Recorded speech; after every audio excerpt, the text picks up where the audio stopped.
उसने कहीं दावा किया है कि शहबाज तो जा रहा है, अगर आईनी तरमीम करवा देगा तो 6 महीने रहेगा, अगर आईनी तरमीम नहीं होती तो 2 महीने बाद जा रहा है। आर्मी के टारगेट पर आप हैं, आप जैसी कम हैं जर्नलिस्ट जो फिर भी टारगेट पर आने को तैयार हैं। कुछ जर्नलिस्ट अपने आप को थिंक टैंक के तौर पर बताकर जर्नलिज्म छोड़कर फटाफट अवार्ड लेकर स्पोक्स पर्सन बन गए हैं कि चलिए जी आईएसआई जो बोलूं। आप उनका नोटिस करिएगा, जब वो प्रोग्राम कर रहे होते हैं ना तो सही हो जाएगा, लेकिन अपना मुल्क में उसके लिए क्यों रोजगार नहीं बना रहे? अगर अपना मुल्क में उसके लिए करे, हम जिंदगी भर उधर से बाहर मुल्कों में हमारे साथ हम लोग सारा मुसाफिर रहेगा। दुनिया के लोग, हम लोग बाहर जावे, बाहर लोग इधर से हम लोग बोलेगा हमारा मुल्क।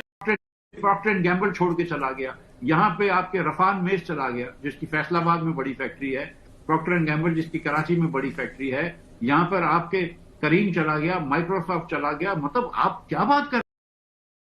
तो दोस्तों, पाकिस्तान के अंदर शहबाज शरीफ की प्राइम मिनिस्टर की कुर्सी जाने वाली है और मुनीर ने शहबाज शरीफ को जम के धोया है और अब मुनीर का रिश्तेदार मोहसिन नकवी अगला प्राइम मिनिस्टर बनने वाला है। वैसे शहबाज शरीफ ने आसिम मुनीर की चापलूसी करने में कोई कसर नहीं छोड़ी थी, ट्रंप की भी जम के चापलूसी करता था कि वो ही आगे चल के प्राइम मिनिस्टर बना रहे, परंतु अब ऐसी खबरें आ रही हैं कि शहबाज को मुनीर ना लात मार के पीएम की खबर बताने की कोशिश कर रहे हैं कि शायद उसने कहीं दावा किया है कि शहबाज तो जा रहा है, अगर आईनी तरमीम करवा देगा तो 6 महीने रहेगा, अगर आईनी तरमीम नहीं होती तो 2 महीने बाद जा रहा है। लेकिन आ कौन रहा है, इस पे जरा गौर करें। 2 लोगों के नाम बताए जा रहे हैं, या तो मोहसिन नकवी को वज़ीर आज़म बनाने का इरादा है, या जो मौजूदा अटार्नी जनरल है मंसूर अवान, जिसने झूठ बोलने के अदालत के अंदर खड़े होकर प्रोबेबली रिकॉर्ड कायम किए हैं। जब मखसूस नशिस्तों का मामला आया, जब तहरीक इंसाफ से बल्ले का निशान लेने का, और ये सारे जब केसेस आए, तो इस बंदे ने अदालत में खड़े होकर वो मतलब छोड़ी कि पूरी कौम ने लाइव देखा, वो भी कहा जा रहा है कि वज़ारत उज़्मा का उम्मीदवार है।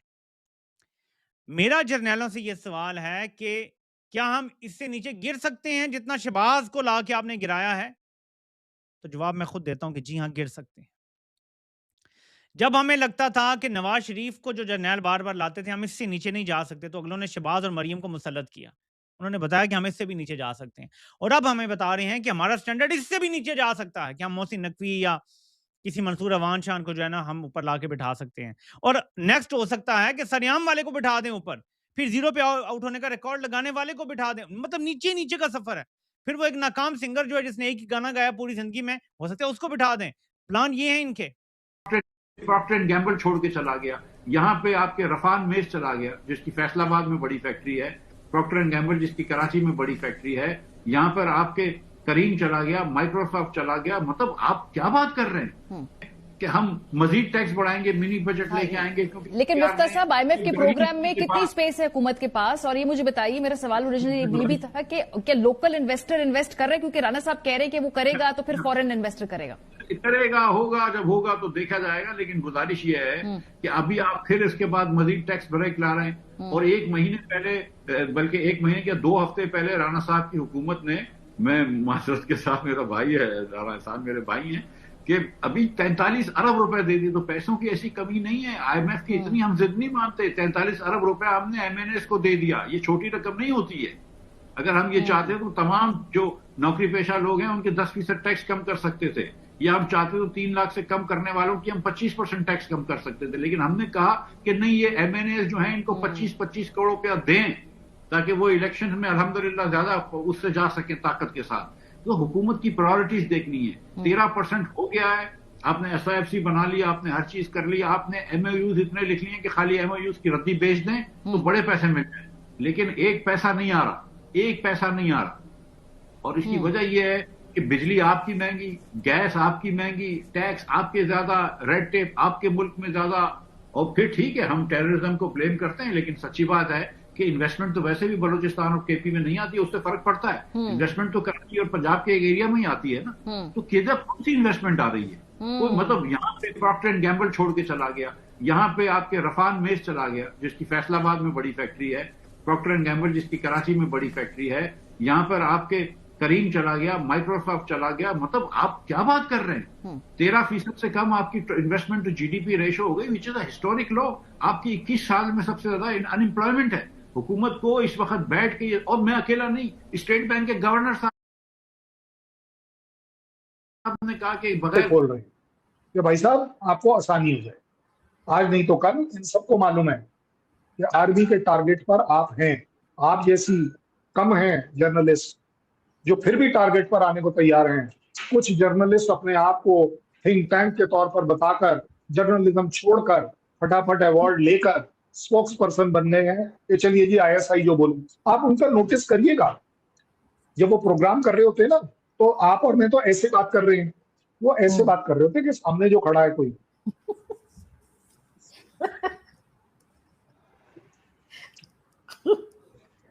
आई एम टेलिंग यू, आप थोड़ा इवेलुएट करके देखिए। हाँ लेकिन we don't want to be insulting anybody, but at the same time it appears कि उनका रिमोट कंट्रोल कहीं और चल रहा है। सर, हो सकता है टीवी लगाओ, टीवी देख रहे हो या पता नहीं। चलिए, मैं तो कह रहा हूँ टीवी पर ही कौन जर्नलिस्ट कुछ बोल जाएगी, वो भी तो कंट्रोल ही है। बिल्कुल वो ऐसा कौन सा फ्री है? तो फिर इसलिए मैं आपसे गुजारिश ये करूंगा कि आवाम तक मैसेज ये जाना चाहिए। आवाम को अपनी पढ़ाई लिखाई कर अपनी सोसाइटी को बिल्ड करिए, अपने बिजनेस एस्टैब्लिशमेंट को लोअर लेवल पर स्ट्रॉन्ग करिए, सो दैट आपकी नींव जो है वो स्ट्रॉन्ग हो जाए। बिल्कुल आपकी जो बेसिक्स हैं वो स्ट्रॉन्ग हो जाए। क्योंकि आज नहीं तो कल अगर आप इसमें स्ट्रॉन्ग नहीं हुए तो मान लीजिए मेरी बात, ये पाकिस्तान आर्मी का आपके सामने रिकॉर्ड है कि ये हर बार आपके ऊपर हावी होती है और आपकी डेमोक्रेटिक एस्पिरेशंस को दबा देती है। रही बात बलूचिस्तान की, well I am prepared, I am very happy कि अगर इंडिया और इंडियन आर्मी या इंडियन गवर्नमेंट उसके सपोर्ट में उतरे, इसलिए नहीं कि इसमें कोई मेरा पर्सनल इंटरेस्ट है, इसलिए कि पाकिस्तान जिस तरीके से हर टेररिज्म को लाजमी ठहराता है, हम कम से कम एक लाजमी लड़ाई को, इंसानियत की लड़ाई को उसके साथ खड़े क्यों नहीं नजर आते? हमें आना चाहिए, हमें पीओजेके के साथ आना चाहिए, कोई बुराई नहीं है इसमें। ये एक अलग बात है कि हमारे यहाँ थोड़ा सा, इसी को मैं अपनी कमजोरी कहता हूं कि मानवता मानवता मानवता। अरे भाई, मानवता वाली बात अगर दूसरा नहीं सुन रहा है तो लेट अस स्टार्ट। तो दोस्तों, पाकिस्तान का प्राइम मिनिस्टर जो शहबाज शरीफ है वो पहला ऐसा प्राइम मिनिस्टर होने वाला है जिसने अभी तक कोई 5 साल पूरे कर लिए हों। वैसे तो ये पहले 1 साल पहले भी रह चुका है पहले वाले टर्न्योर के अंदर, फिर बाद में इनका एक काकड़ नाम का प्राइम मिनिस्टर आ गया था, फिर इसको आसिम मुनीर ने चुना है। और बीच की जो परिस्थितियां हैं वो यदि ठीक ठाक ना होती या फिर जो बिगड़ गई थी ईरान के साथ, वो ना बिगड़ी होती तो शहबाज को 2 साल में ही लात मार के बाहर फेंक दिया जाता। अब आसिम मुनीर और जो इनका इंटीरियर मिनिस्टर है यानी मोहसिन नकवी, वो आपस में रिश्तेदार हैं, तो ऐसी प्लानिंग चल रही है कि शहबाज को लात मार के बाहर फेंका जाएगा प्राइम मिनिस्टर के पद से, और इंटीरियर मिनिस्टर मोहसिन नकवी ही आगे आने वाला प्राइम मिनिस्टर बनने वाला है, क्योंकि वो मुनीर का रिश्तेदार है और मुनीर के इशारों पर ही चलेगा।